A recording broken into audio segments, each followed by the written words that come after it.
ඔන්න ඉතින් යාළුවනේ වෙනදා වගේම අදත් ඔයාලා හැමෝම මගේ නිව්යෝක් කිචන් එකට හරිම ආදරයෙන් පිළිගන්නවා. අද අපි රොසට් කුකී හදමු.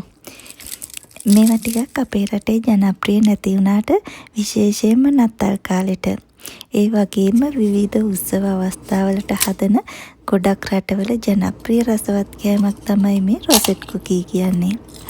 ඇත්තටම මේවා අපේ රටේ හදන කොකිස් වගේම තමයි. හැබැයි ගන්න අමුද්‍රව්‍ය විතරයි පොඩි වෙනසකට තියෙන්නේ.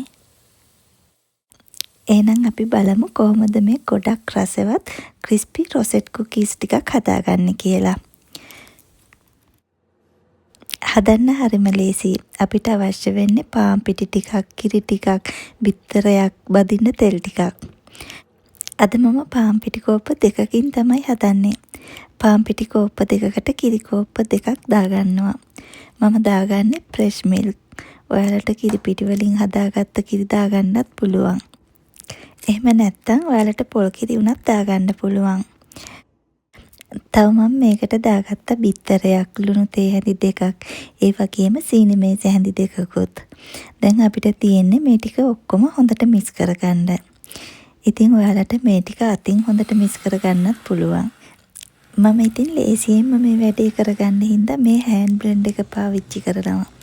ඔයාලට මේ ටික ඔක්කොම බ්ලෙන්ඩ් එකට දාගෙනත් මේ වගේම ඉක්මනට මික්ස් කරගන්න පුළුවන්. ඉතින් අපි මේ ටික මික්ස් කරගත්තම මේ විදියට පිටි කැට හිටින්නේ නැති විදියට මේ බැටර් එක තියෙන්න ඕනේ. දැන් මේ බැටර් එකට තව වැනිලා තේ හැඳි දෙකකුත් දාගත්තම අපේ බැටර් එක ලෑස්තියි. අපිට මේව බදින්න පටන් ගන්න පුළුවන්. ඉතින් මේ වගේ ටිකක් පළල පෑන් එකක් තියෙනවා නම් අපිට පෙලේසි කීපයක්ම එකපාර බෙද ගන්න පුළුවන් හින්දා.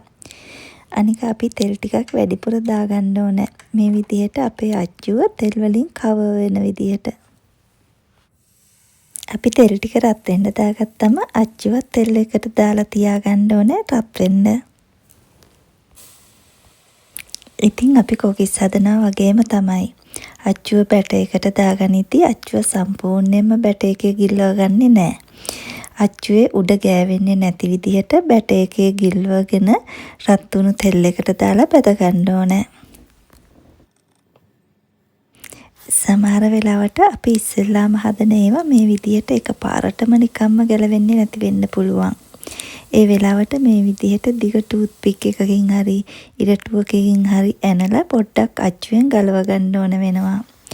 ඒත් කීපයක් හදනකොට මේවා නිකම්ම අච්චුවෙන් ගැලවෙනවා. මෙතනදී ගොඩක් වැදගත් ඔයාලගේ තෙල් එක සාමාන්‍යයෙන් ටිකක් අඩු උෂ්ණත්වයේ තියෙන එක. මොකද මේවා ටිකක් කොකිස් වලට වඩා ඉක්මනටම පාට වෙන හින්දා. ඒ වගේම අඩු ගින්දරේ බැදගත්තම තමයි මේවා ලස්සන රන්වන් පාටට බැදිලා හොඳ ක්‍රිස්පි එකට තියෙන්නේ. ඉතින් මේ විදිහට අපේ බැටර් එක ටිකක් තික් එකට තිබුණොත් තමයි අපි හදාගන්න මේ රොසට් ලස්සනට හොඳ පිරුණු ගතියකට හිටින්නේ. පිටිකෝප්ප දෙකකින් ඔයාලට මේ වගේ රොසට් කුකී 40ක් 50ක් අතර ප්‍රමාණයක් හදාගන්න පුළුවන්.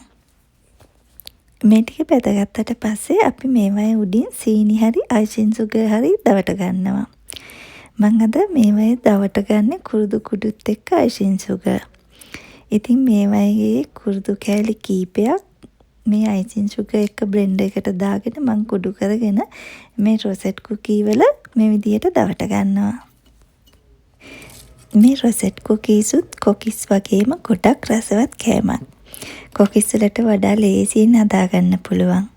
ඉතින් මං හිතනවා ඔයාලත් මේ රසම රස රොසට් කුකී ටිකක් හදලා ඔයාලගේ ගෙදර අයත් එක්ක රස බලයි කියලා.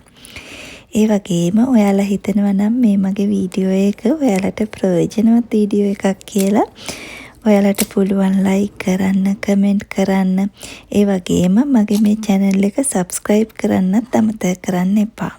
එහෙනම් ආයෙමත් මේ වගේ රසවත් වීඩියෝ එකකින් මුණ ගැහෙනකන් ඔයාලා හැමෝටම සුබම සුබ දවසක්. යාළුවොත් එක්ක ෂෙයා කරන්න.